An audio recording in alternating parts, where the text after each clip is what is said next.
Hello दोस्तों, आप सभी का मेरे यूट्यूब चैनल जीके है एसके में स्वागत है। हम जानते हैं कि कुछ साल पहले ईरान का कमांडर सुलेमानी को अमेरिका ने ड्रोन हमले में बगदाद एयरपोर्ट पे मार दिया था, जिसमें अमेरिका को खुफिया जानकारी इज़राइल ने ही दिया था। इज़राइल को भी अमेरिका ने ही नतांज परमाणु संवर्धन केंद्र जो ईरान में है, जहाँ पे साइबर हमले इजराइल ने किया है, इसके बारे में जानकारी दिया है। और इसके अलावा मिसाइल केंद्र के बारे में अमेरिका ने ही इजराइल को जानकारी दिया, जिसके कारण इजराइल ने F-16 स्टील फाइटर जेट से मिसाइल केंद्र को ईरान के तबाह कर दिया। अब ईरान को इस समय कोई सहयोग देने वाला देश नहीं मिल रहा है। कारण है कि चीन जो इसका सहयोगी था ईरान का, और रसिया। चीन भारत से अभी उलझा हुआ है सीमा विवाद को लेकर।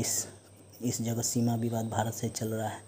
दूसरी तरफ दक्षिण चीन सागर में भी विवाद चल रहा है, वियतनाम से लेकर फ़िलिस्तीन से लेकर, तो उस तरफ भी उलझा हुआ है।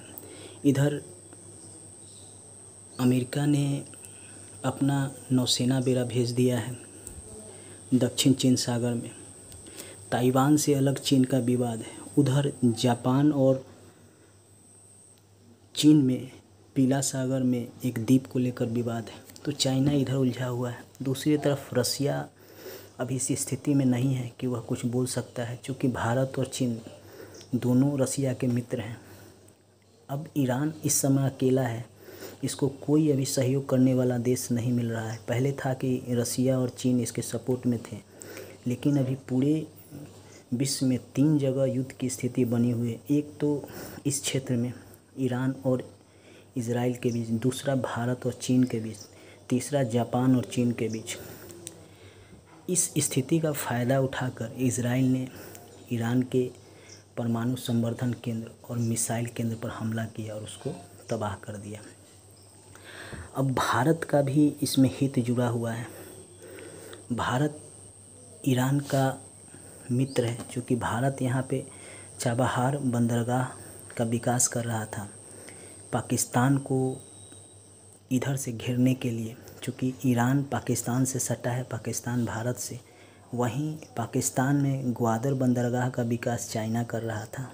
अब भारत भी नहीं चाहता है कि ईरान पर ज़्यादा सख्ती बरता जाए या ईरान के साथ इस तरह का व्यवहार किया जाए कि भारत जो यहाँ पे पैसा इन्वेस्ट किया है चाबहार बंदरगाह पर, उससे भारत को नुकसान होगा। लेकिन भारत अमेरिका के दबाव में ईरान का सहयोग नहीं कर सकता है, क्योंकि चाइना से भारत का युद्ध होने की स्थिति है और अमेरिका भारत का सपोर्ट कर रहा है।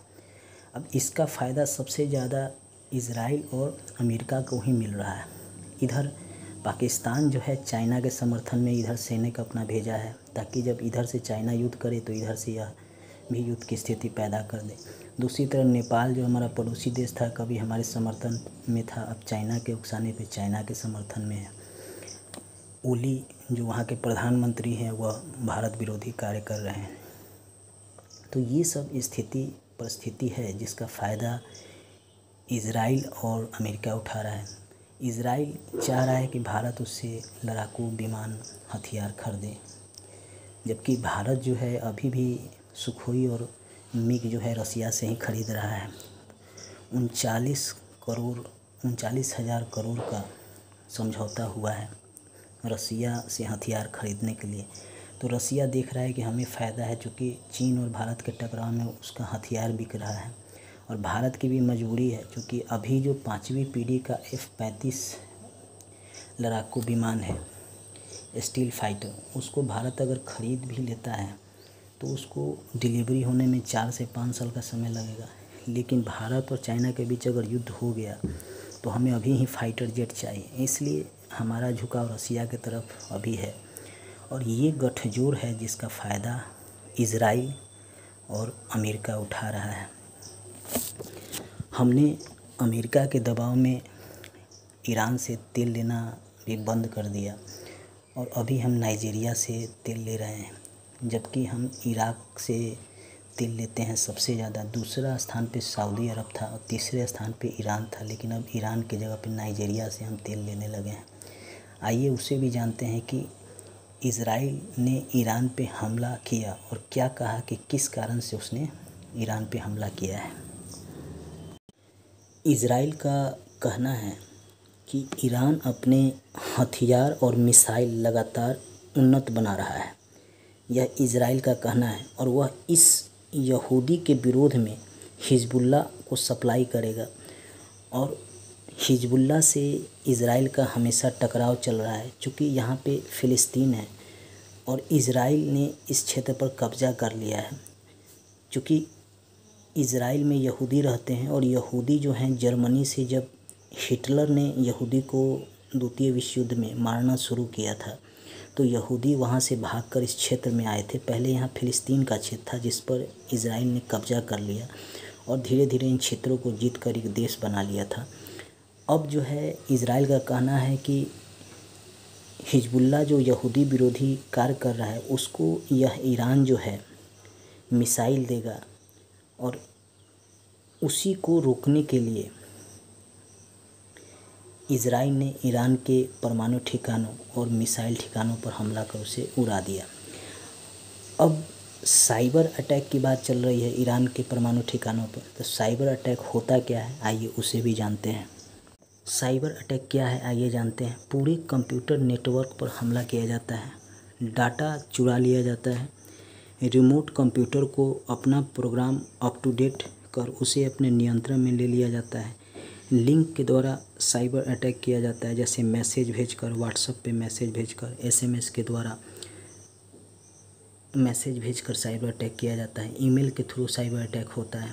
वेबसाइट पर को अगर आप खोलते हैं तो उसके द्वारा भी साइबर अटैक किया जाता है। अभी हाल में चीन ने भारत पर साइबर अटैक किया था, ऑस्ट्रेलिया पर साइबर अटैक किया था।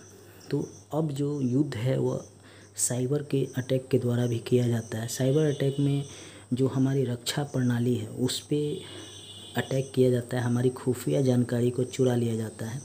इसी का उपयोग कर इज़राइल ने ईरान के नताज परमाणु संवर्धन केंद्र में आग लगा दिया, जिसके कारण जोरदार विस्फोट भी हुआ।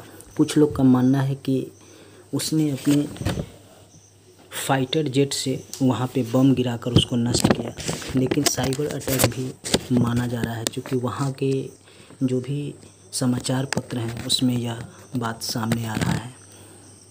आइए दोस्तों, अब इससे जुड़े हुए प्रश्नों को देखते हैं जो हमारे परीक्षा के व्यू से इम्पोर्टेंट हो सकते हैं। पहला, इज़राइल ने ईरान के किस परमाणु संवर्धन केंद्र पर हमला किया है? नतांज परमाणु संवर्धन केंद्र पर हमला किया है इज़राइल ने।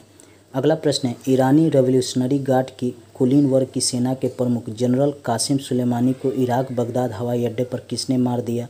अमेरिका ने ड्रोन हमला करवाकर इसे मार दिया, कासिम सुलेमानी को।